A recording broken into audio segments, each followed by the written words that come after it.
নিজৰ এটা কিডনি বিক্ৰী কৰিবলগীয়া হয় তথাপিতো ল'ৰা ছোৱালীৰ হাতত কলম তুলি দিয়ক। ল'ৰাই হওক ছোৱালীয়ে হওক পঢ়িবলৈ শিকক। এজন পুৰুষৰ হাতত যদি এজন মহিলাৰ হাত নাথাকে সেই পুৰুষ কেতিয়াও আগুৱাই যাব নোৱাৰে। যে আমি কাৰো গোলামী আৰু দাসত্বৰ মাজত নাথাকো। আমাৰ ল'ৰা ছোৱালীক আমি শিক্ষাৰে মানুহ কৰি, শিক্ষাৰ জেহাদ সৃষ্টি কৰি, শিক্ষাৰ বিপ্লৱ সৃষ্টি কৰি আমি আমাৰ সন্তানক আমি আগুৱাই লৈ যাম। আমি কাৰো ওচৰত হাত পাতি শিক্ষা নোখোজো। আমাৰ ল'ৰা ছোৱালীয়ে যাতে নিজৰ অধিকাৰ শিক্ষাৰ জৰিয়তে মানুহ হৈ, মানৱ সম্পদ হৈ চৰকাৰৰ পৰা কাঢ়ি আনিব পাৰে তাৰ ব্যৱস্থা আমাৰ ল'ৰা ছোৱালীৰ হাতত তুলি দিব লাগিব। আমি ইটা ভাটাৰ ইটাত কাম কৰিবৰ কাৰণে নহয়, কেৰেলাত কাম কৰিবৰ কাৰণে নহয়, আমাৰ ল'ৰা ছোৱালী আমি শিৱসাগৰত ডিচি বনাবৰ কাৰণে, গুৱাহাটীত ডিচি বনাবৰ কাৰণে, গুৱাহাটীৰ জিএমচিত ডক্টৰ বনাবৰ কাৰণে আমি এই তাবাটাৰী অঞ্চলৰ পৰা পঠাব লাগিব। গতিকে মই বিনম্ৰতাৰে আপোনালোকে আহ্বান জনাম যে আপোনালোকে যিমানেই যি কষ্ট হ'ব, পেটত গামোচা বান্ধক, প্ৰয়োজনত যদি নিজৰ এটা কিডনি বিক্ৰী কৰিবলগীয়া হয় তথাপিতো ল'ৰা ছোৱালীৰ হাতত কলম তুলি দিয়ক। বিকল্প কোনো ৰাস্তা নাই। আমি ইছলাম ধৰ্মত বিশ্বাস কৰোঁ, আমি মুছলমান, আমি কোৰাণত বিশ্বাস কৰোঁ। কোৰাণৰ প্ৰথম শব্দতে লিখা আছে ইকৰা, পঢ়া।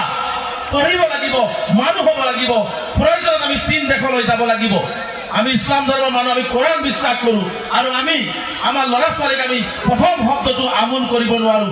আমাৰ ওপৰত গজব নাহি বেলেগৰ ওপৰত গজব আহিব নেকি? আমাৰ ওপৰত গজব নাহি বেলেগৰ ওপৰত গজব আহিব নেকি? আজি আমাৰ এই লাইটৰ পোহৰ জেনেৰেটৰ অফ কৰি দিলে শেষ হৈ যাব, কিন্তু আপোনাৰ অন্তৰত যদি শিক্ষাৰ পোহৰ থাকে আপুনি পৃথিৱীত নাথাকিলেও এই তাবাটাৰী অঞ্চলত আপোনাৰ নাম কিয়ামতৰ দিনাখনলৈকে তাবাটাৰী অঞ্চলত থাকি যাব। কাৰণ এটাই, আপোনাৰ ভিতৰত শিক্ষাৰ পোহৰ আছে, শিক্ষাৰ জ্ঞান আছে। গতিকে মই বিনম্ৰতাৰে সকলোকে আহ্বান জনাম, ল'ৰাই হওক ছোৱালীয়ে হওক পঢ়িবলৈ শিকক।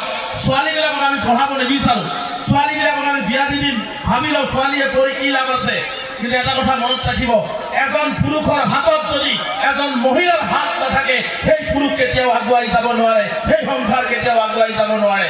গতিকে আমি মাতৃসকলক, আমাৰ ছোৱালীসকলক, আমাৰ ভনীসকলক আমি শিক্ষাৰে শিক্ষিত কৰিব লাগিব। আমি শিক্ষাৰে শিক্ষিত কৰিলে এজনৰ হাতৰ ওপৰত থাকিলেহে এটা সংসাৰ আগবাঢ়িব, এটা আমি শিক্ষিত হ'ব লাগিব। আজি বহু মানুহ আছে, বিভিন্ন সভা সমিতি আছে, নিজৰ নিজৰ কথা ক'ব, কিন্তু মই এটাই কথা কম, পৃথিৱীত যদি মেৰুদণ্ডপণকে জীয়াই থাকিব লাগে, তাৰ গোলামৰ পৰা মুক্তি পাই যদি জীয়াই থাকিব লাগে, আমি কলমৰ যুদ্ধ কৰিব লাগিব। আৰু এই কলমৰ যুদ্ধৰে আমি বিশ্ব জয় কৰিব লাগিব। এই কলমৰ যুদ্ধৰে আমি বিশ্ব জয় কৰিব লাগিব। আপোনালোকে জানে যে হিমন্ত বিশ্ব শৰ্মা ডাঙৰীয়াই কি ধৰণে অন্যায়ভাৱে অসমৰ ধৰ্মীয় সংখ্যালঘুসকলক, অসমৰ নিষ্পেষিত জাতিক যি ধৰণে অন্যায় অত্যাচাৰ কৰে, তাৰ জবাব আমি কলমৰ জৰিয়তে দিব লাগিব। তাৰ জবাব শিৱসাগৰৰ ডিচি হৈ দিব লাগিব, তাৰ জবাব ধুবুৰীৰ ডিচি হৈ দিব লাগিব, তাৰ জবাব বঙাইগাঁৱৰ ডিচি হৈ আমাৰ ল'ৰা ছোৱালীয়ে দিব লাগিব। এই সংকল্প আমি প্ৰত্যেকজন ল'ৰা ছোৱালী ল'ব লাগিব। গতিকে মই সকলোকে বিনম্ৰতাৰে আহ্বান জনাইছোঁ, গান শুনক, নাচক, ফূৰ্তি কৰক, আনন্দ কৰক, তাৰ মাজত সন্তানবিলাকৰ হাতত আমি স্কুলৰ বেগ আৰু কিতাপ তুলি দিম। ছোৱালীবিলাকক আমি বিয়া দিয়াৰ ক্ষেত্ৰত শিক্ষিত কৰি বিয়া দিম। এজন মাক শিক্ষিত হ'লে এটা পৰিয়াল শিক্ষিত হয়, মনত ৰাখিব। এটা মাক শিক্ষিত হ'লেহে এটা পৰিয়াল শিক্ষিত হয়। কিন্তু আমি কি কৰোঁ, আমি মহিলাসকলক শিক্ষিত কৰিব নোৱাৰোঁ। মেয়া পৰে কি হ'ব, পরের বাড়িতে বিয়া দেওয়া লাগবে, হয়নি নাই? মেয়া পরে বেশি লাভ নাই, বিয়া দেওয়া লাগবে। এটা কথা মনত ৰাখিব, সন্তানক ল'ৰাই যিমান কাম কৰিব পাৰে ছোৱালীও সিমানেই কাম কৰিব পাৰে। ছোৱালীক কেতিয়াও আমি দুৰ্বল বুলি ভাবিব নালাগে। গতিকে মই মাকসকল আছে, আপোনাৰ ছোৱালীকো আপোনালোকে কেতিয়াও দুৰ্বল বুলি নাভাবিব, মানসিকভাৱে শক্তিশালী হওক। আমি দুৰ্বল যে আমি পৰাজয় বৰণ কৰিম, আমি পৰীক্ষাত পাছ কৰিব নোৱাৰিম, তেতিয়াহ'লে আপুনি কেতিয়াও সফলতা নাপায়। আপুনি সফলতা তেতিয়াই পাব, পৰাজয় সন্মুখত থাকিলেও জয় আনিবৰ কাৰণে যেতিয়া আপুনি দৌৰিব, ইনশাল্লাহ এদিনাখন আপুনি জয় নিশ্চিতভাৱেই পাব।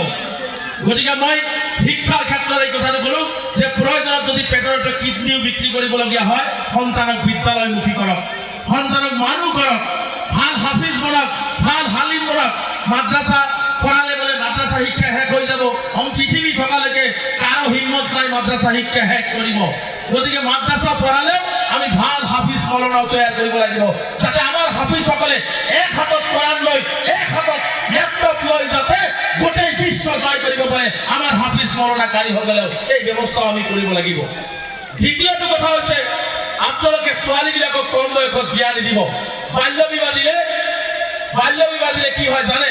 বহুতেই হয়তো ভাবি আছে, আমার কিছুমান মুসলমান মানুষের ধর্ম কয় কয় সাবালক হলে বিয়া দেওয়া লাগে, কয় না নাই? ভারতবর্ষের আইন, আমি মুসলমান হিসাবে আমার দায়িত্বর কর্তব্য হয়েছে যে যিখন দেশৰ মই নাগৰিক, যিখন দেশৰ বাসিন্দা, সেই দেশৰ আইন কানুন মানি চলাটো মোৰ দায়িত্ব আৰু কৰ্তব্য মোৰ ইছলামে কৈছে। গতিকে মই বিবাহ নোহোৱা কৰি দিম। দোয়া ৰাখিব ইনশাআল্লাহ আমি 95% বাল্য বিবাহ সংখ্যালঘু অধ্যুষিত অঞ্চলৰ পৰা নোহোৱা কৰিছো আৰু এই 5% 2026 চনতো আমি শেষ কৰি পেলাম। গতিকে বাল্য বিবাহ দিলে বহু ক্ষতি হয়, বেমাৰ হয়, মৃত্যু হয়, কবৰস্থানলৈকে লৈ যাবলগীয়া হয়। গতিকে এই কথাবিলাক মনত ৰাখি উপযুক্ত বয়সত উপযুক্ত মাতৃত্বৰ বোজা যেতিয়া ল'ব পাৰিব তেতিয়া বিয়া দিয়াৰ ব্যৱস্থা কৰিব। ছোৱালীয়ে গোটত আপোনালোকে বহু নাম কৰিব।